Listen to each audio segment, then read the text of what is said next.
I'm Hara Allison, and this is Dream Anyway, a podcast for those of us who feel the pull to create, even when the path isn't clear. So wherever you are in your journey, grab a coffee, get comfy, and dream anyway. Hi, I'm Janae. I'm an artist. What kind of artist are you? The artist. What does that mean? I do whatever. I try not to keep myself onto one medium. If it interests me, I do it. So I'm just an artist. I do love that about you, really, a lot. What kind of art are you dabbling in currently? Okay, we do photography. Yes, that's the most well-known. I do like to draw. What else do? I do aerial. I like to dance. I'm a little shy about dancing. I've been doing a lot of poetry. I also want to pick up more instruments because I know just a little bit with music. And filmmaking. Mm-hmm. Oh, have you done any? No. Oh, me either. No, I want to learn it. Me too. It's one of those things where I will literally watch a movie and everyone's like, oh my God, the plot was so good. I'm like, but did you see how they framed this? And then the music built up and everyone's like, I mean, I guess, but I have lately thought because of photography that I could bring my eye to filmmaking and would really love to learn it. Yeah. I think it's the fear of not knowing what to do, even though I have my camera can do it. Your fear holds you back a lot. Oh, that is true. That's maybe why I like you so much. What do you mean? Your fear doesn't seem to hold you back at all. I'm a good faker. Do you have fear for real though? Fuck yeah. I'm an anxious noodle. Oh, you are? And nobody ever can tell. Oh. But I'm freaking out 80% of the time. Well, how do you fake it? You just pretend you're not? Mm-hmm. You just smile. You as just soon have as that smile comes out, yeah. With my smile, they just think, oh, she's just so happy and oblivious to everything. And I'm like, I'm aware of every fucking thing right now. Just smile and wave. How old are you? Do you mind me asking? How old do you think I am? This is my favorite game to play. There's no wrong answers. Okay. I think 30. Really? No. Are you way younger? Yeah, I'm 26. Oh, you are? Okay, well, that's not way younger. No. If anything, I feel like I'm at the sweet age where I've heard today, literally someone guessed that I was 19. I was like, I was doing it by what I think is bravery. Mm-hmm. Since I'm still waiting for mine and I'm 57, I just figure you must be 30. Are you diagnosed with anxiety? Yes, since I was 18. That's when I started getting mental health help. And it was immediate, girl, you anxious, you depressed, you got PTSD. I'm like, okay, wait a minute now. Let's slow down. So what inspired you to get diagnosed? Seeing what happens if you don't. My family, they don't believe in anything mental health related. Mm-hmm. And so because of that, there's a lot of patterns that just repeat. And it sucks because it's I want to talk to you about these things, but you are so blind and it just gets blown into something else. Yeah. So when I was 18, I went to college. I'm from Las Vegas. I went to Dixie State University in Utah. What was my black ass doing in Utah? The world may never know. But that's where I started getting mental health help. When I was in college, my mom she won't say it because my mom's a very prideful woman, but she was basically homeless. She was living on a couch because she was paying for my tuition out of pocket.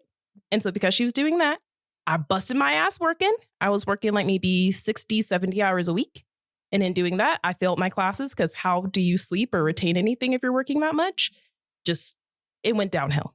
And so that's when I really started diving into the mental health help. And it's been a journey. We're still learning.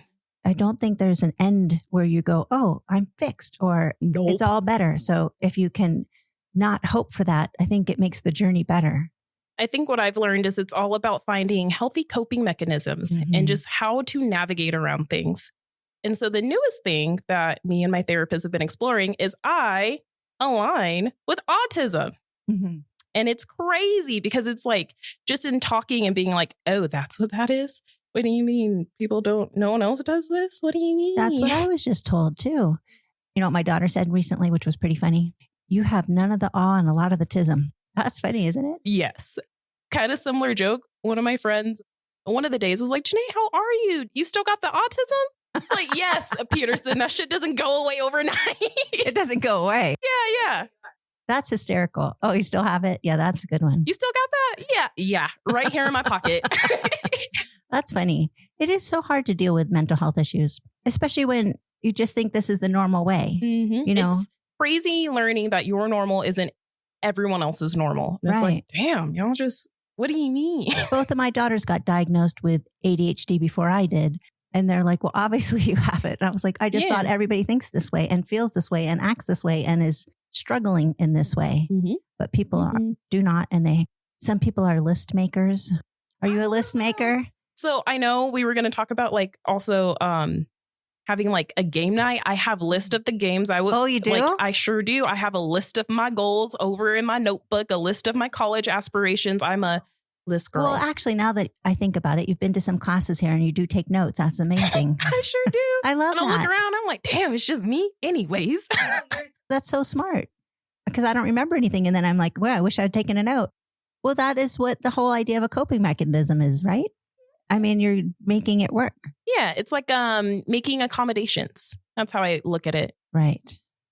What I love is that everybody seems to be so much more intentional and know their weaknesses and are working on, doing the work at such a younger age. Yeah, it's because at like too young, we're like looking deeper and like trying to figure out what's wrong here, what's wrong there, even with like social media and seeing everyone else is doing this. Why am I not doing this? Yes. It makes you just kind of spiral.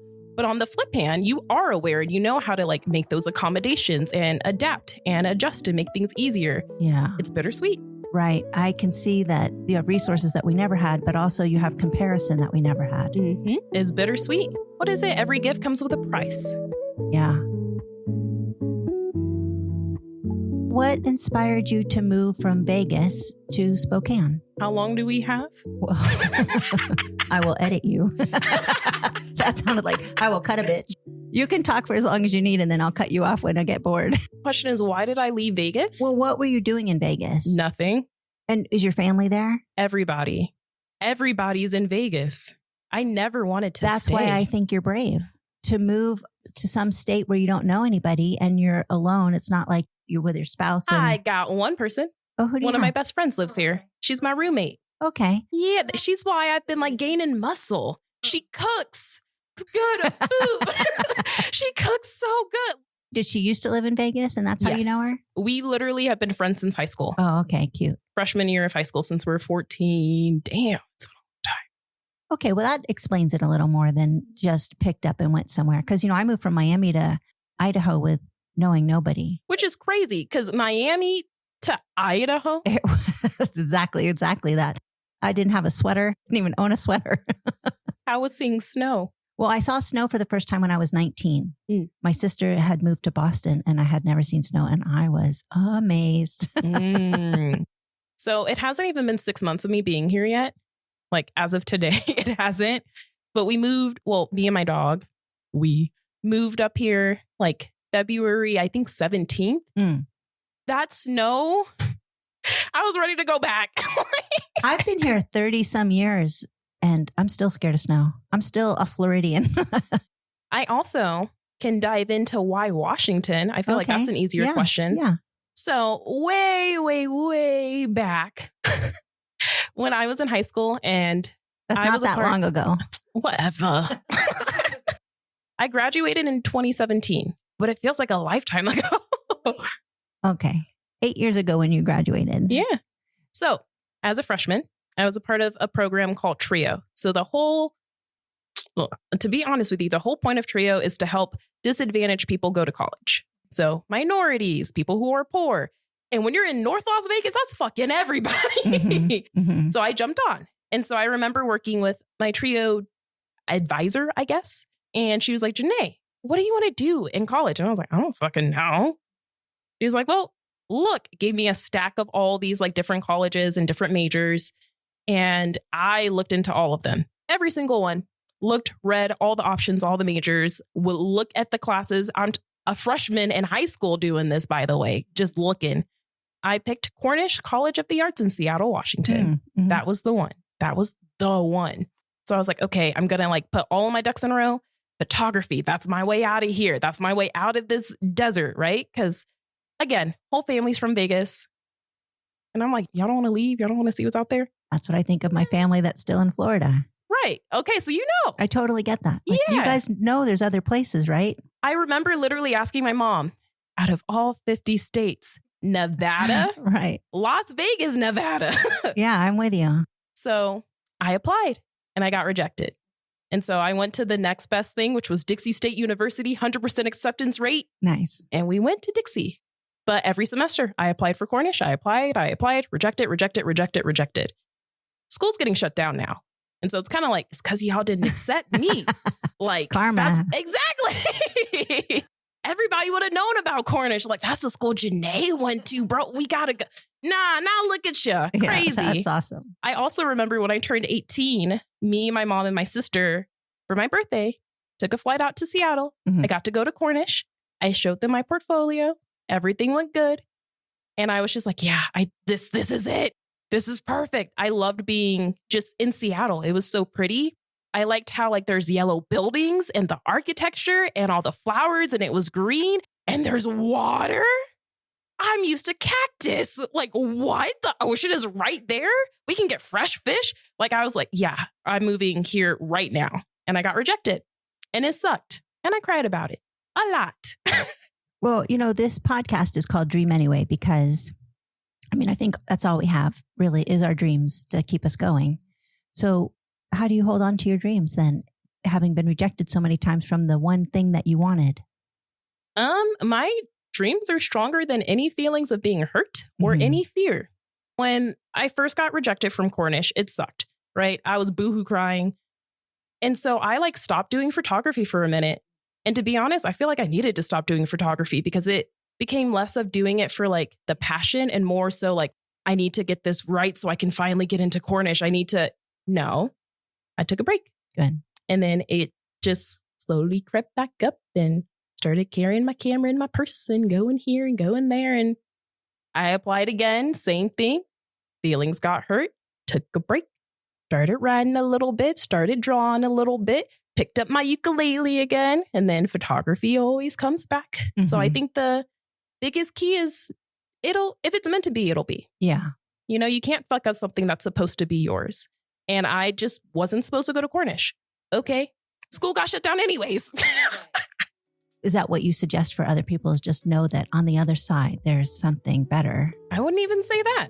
I honestly think when it comes to your dreams are stronger than your fears. If it's truly something that you have to do or want to do, that drive is what's going to keep you going. Yeah. You can take a break. You can come back to it. If it's just not the time, it's not the time. But if it's really a true dream and passion, it's going to happen. A long time ago, I heard, do you know who Elizabeth Gilbert is? She wrote Eat, Pray, Love. She had a book called Big Magic and a podcast. And one time somebody called in saying that they wanted to go to this art school and didn't get in. And they were so sad.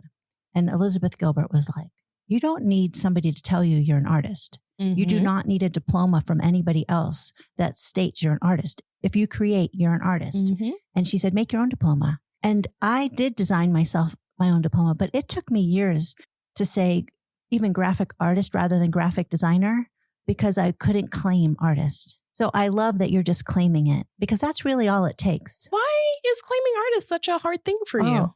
Oh, it's not anymore. Why was it then? I do know the answer to this. And why are you interviewing me? I told you I'm here to switch it up. But I do know the answer. My mother was a fine artist and she passed away when I was 18. And so I have her art in my house and it is the stuff I look up to. And I never thought I could be like her or do it like that. And so I let that stand in the way too. It wasn't until I was almost 46, she passed away when she was 46, that I even tried to paint. Yeah. Oh, I have let fear stand in the way a lot. Do you feel like creating art makes you feel more connected to your mom? Yes. And now I don't think any of those things I used to think. Now I'm like, good. Make art, do it poorly, throw it away if you want. Mm-hmm. The joy of creating is what I wish for everybody because I'm okay with throwing shit away. It's just the joy of doing it while I'm doing it. It doesn't matter the outcome anymore. Thank goodness I got there. Anyway, I'm glad you don't have to figure all these things. I don't know why I did at a young age. I didn't take my first art class until people usually take their art classes in kindergarten. I would say so. I didn't go to a normal school until I was in second or third grade. What kind of school did you go to? A Christian academy. Who would have thought? I think we have to put that on like a recording over and over. So say it again the way you said it. Christian Academy, Academy, Academy, Academy. Ah. Do you have a degree? I do not have a degree. Also, I don't think you need one. That's true. I want one. To be honest, I want to be one of those people that has like a hallway of like 50. You do? I do. That doesn't surprise me at all. Good. I just want to do enough to figure it out. That's all I want to do. Fair enough. Fair enough. I love learning. It's so the notes. Duh. I love learning. I love knowing that I can. Mm-hmm. As you should. I think I mentioned like when I moved away, that's when I started looking into my mental health. I may or may not have ended up in a hospital because I tried to kill myself. And my thing was, I got to call my job and let them know I won't be in because I don't want to get fired, because that was my mindset. I was driven to the hospital after a therapy session because she was like, I think you should go somewhere. And I was like, okay, adventure. I'm like, I don't have anything to do after this shit. Fuck it, why not? I was going to lay in traffic. Like, I'm laughing because it's so... It's ridiculous now, but it just goes to show like my mindset. I overexerted myself to a point where I was like, I can't. The only option is dying because I dug myself in a hole so deep. And it wasn't. I get that. It wasn't. But I ended up in the hospital. I called my job. Yeah, I'm in the hospital. I won't be in for I don't know how long. I also called my mom and was like, hey, I know I call you every day. I'm not going to call you in the next like couple of days. And she's like, what the fuck are you talking about? And I'm like, don't worry about it. I'm in the hospital or whatever. She's like, you're in the hospital. I'm like, I'm fine. I got to go. So she came and picked me up the next day and was like, you're dropping out. You're coming back home. And that was that. I don't think I'm a people pleaser, but I do think, of course, I want everybody to like me. I don't. You don't want everybody to like you? No. You know what's crazy? I want to be there. The less people that like me, the better. How come? It's so overwhelming when everyone likes you. I wouldn't know. This is like such a first world problems, but it sucks because people have this like idea of you. Yes. Right. And it's almost like you're not even a person anymore. When people think about me, they're like, oh, she's so happy and bubbly and she's fun to be around. And they expect me to have that all the time. And it's like, damn. I just want to like chill. Yeah. I got to be at 10. You want me to do like a handstand and the like cartwheels and stuff right now? Can we just chill? Yeah. Yeah. I see that. That's where it like sucks. So like, I know I don't have a lot of people in my circle, and it's not because like it is because of me, because I don't want everyone to be around. That makes so much sense. It sucks. Yeah. And I know it's kind of funny because earlier I was like, yeah, I'd be lonely, but it's like, I'll have moments too where I'm like, damn, I really don't have anyone around. And then you know what I'll do? I'll walk around in my underwear and dance to music. And it's just like, I'm alone, but I am free. Do you know what you want your legacy to be? I just want to do something impactful. I don't care what it is. I want to be remembered. You do? Yeah. One of the reasons why I got into photography is like my sister had like a bunch of baby books. I didn't, you know? Mm-hmm. And then, of course, in my baby photos, my mom's thumb was in the picture. So I was like, what is wrong with you? It can't be that hard. Yeah. I started photography out of spite, but I also started it out of a fear of being forgotten. Yeah. And so like, as I get older and I kind of learn more about my interests, because another thing about moving to Spokane is it's me exploring like, who is Janae outside of her bubble? Like away, like, what do I like to do? I don't know. We're figuring it out. I want to just figure out whatever I need to figure out and do something that helps people. And I want to do something that's just memorable, essentially. Even if it's something like not super small. I know I've always been interested in helping the community some way, somehow. I don't know how. I'm planning on going to school for architecture. I'm also planning on studying like sociology and environmental studies to make things that are like good for the world and good for the people, you know? So maybe I build something that helps people. I don't know. I love that. I totally feel totally differently. When I had my little kids and I was single and I was struggling and almost lost my house a couple times. And I remember just thinking, I can only worry about what's inside this house. Like the outside is just too much. And now facing, like, I've always known death was coming, like, because, you know, my mom passed away when she was so young. But now it's so in your face. I think my kids will remember me, as they should. My husband, who was madly in love with me, but I don't know outside of that little circle. I'd say you've already done something impactful. Look at where we are. You literally bring people together. And I've made like 5 friends just from going to your events. You know what I mean? That makes me happy. You're building a community. You are doing things that are impactful. So obviously you're like, it's not a big deal because you've already done it. Or you're doing it. You're actively doing it. It still feels lonely. So I feel like I just don't know how to get beyond me. I can't see beyond me at the moment.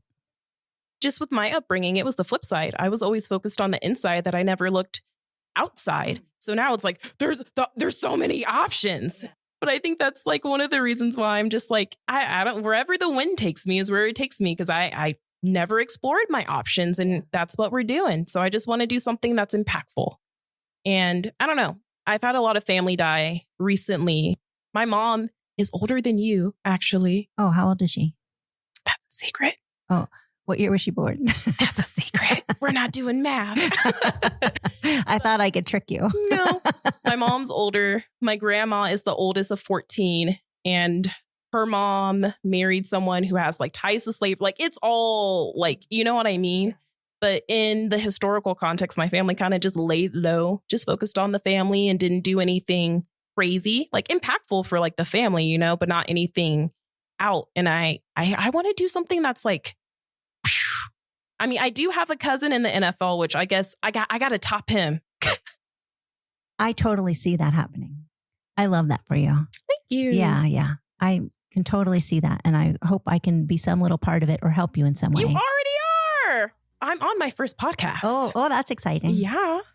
I hope it was exciting. It was. Literally, all of my friends know about it. Oh, good. I love talking to you and getting to know you better. It's good. Yeah. I like talking with you too. It's been fun. Good. Oh, good. Thank you. We did it. Woohoo. Thanks for listening. New episodes drop every Thursday.